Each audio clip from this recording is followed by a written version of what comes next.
Boa tarde, nós somos do segundo ano D e nossos experimentos se baseiam na reflexão da luz. A reflexão da luz é um fenômeno óptico que consiste no fato de a luz incidir sobre uma superfície e depois voltar a se propagar em seu meio de origem. Esse fenômeno segue as leis da reflexão, que afirmam, em primeiro lugar, que o raio incidido, o raio refletido e a reta normal sobre a superfície são coplanares. Em segundo lugar, que o ângulo formado entre o raio incidido e a reta normal e o ângulo formado entre o raio refletido e a reta normal possuem o mesmo valor. Com o estudo da reflexão, podemos entender como se formam imagens virtuais e reais com o uso de superfícies espelhadas.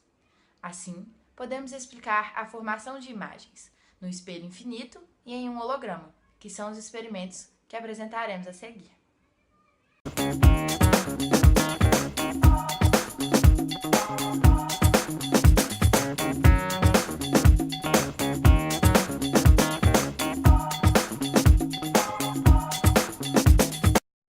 Utilizamos um espelho quadrado de lado de 45 centímetros. Do mesmo tamanho, temos um vidro semi-espelhado.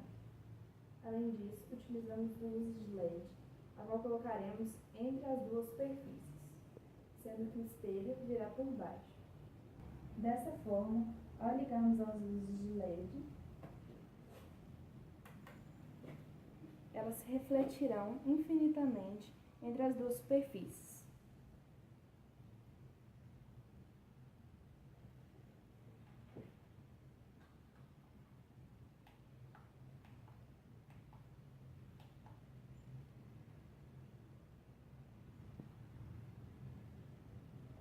Quando a luz incide sobre a superfície do espelho, ela é refletida por esse e volta a se propagar no meio em que estava. Assim, quando ela incide sobre a superfície do vidro semi-espelhado, ela volta a se refletir na direção do espelho. Esse, por sua vez, vai refleti-la mais uma vez na direção do vidro. Esse fato ocorre repetidas vezes, até que a imagem parece se perder no infinito. Esse fato se deve à colocação do objeto entre as duas superfícies refletoras. Dessa maneira, o ângulo existente entre elas tende a zero, uma vez que o vidro encontra-se sobreposto ao espelho.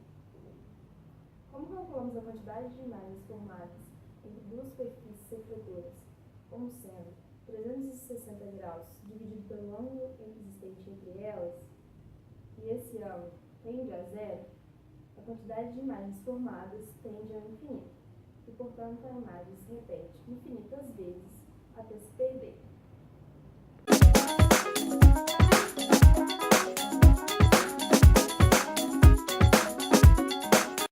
Quando uma imagem é criada em duas dimensões e é elaborada de tal forma que proporcione uma ilusão de três dimensões, é denominada holograma.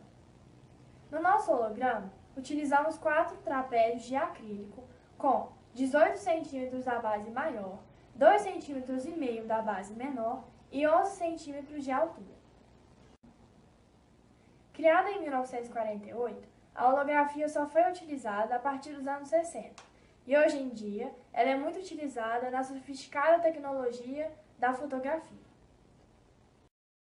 A quantidade de energia refletida, quando comparada à energia incidente, depende de diversos fatores, como a natureza da superfície e a direção da incidência, por exemplo. Numa superfície hipotética ideal, ou seja, que refletiria toda a energia incidente, é chamado de espelho ideal. Na prática, o espelho possui um alto grau de refletividade, muito próximo do 100. No caso do acrílico, o grau de refletividade é bem menor. Ainda assim, conseguimos ver a imagem refletida e o que se encontra atrás dela, o que não é possível no espelho ideal. Como cada face do tronco de pirâmide de base quadrada é de acrílico e é de maneira simétrica, cada uma dessas faces formará uma imagem na mesma posição, fazendo com que enxerguemos a imagem final de qualquer ângulo. Portanto, a sensação 3D é gerada pelo fato de podemos conseguir enxergar a imagem através do espelho e enxergar o que esteja atrás dela. Além disso, podemos enxergar a imagem de qualquer ângulo, fazendo com que tenhamos uma sensação de 3D.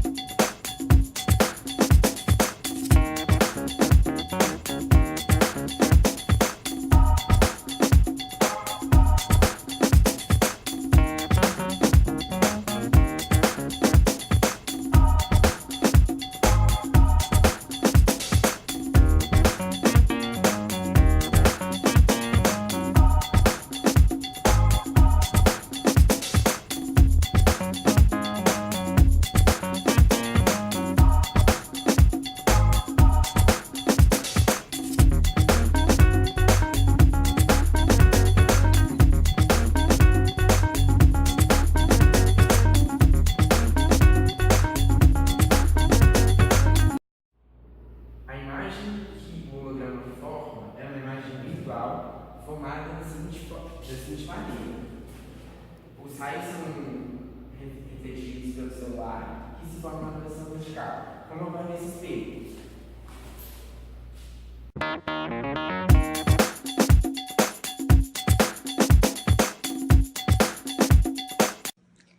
Portanto, é possível concluir que a reflexão se dá quando a luz incide em uma superfície de separação entre dois meios diferentes, sendo que parte da energia da radiação pode retornar e se propagar no mesmo meio em que estava.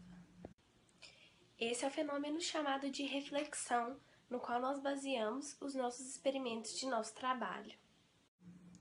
Isso pode acontecer na superfície de uma janela de vidro, por exemplo.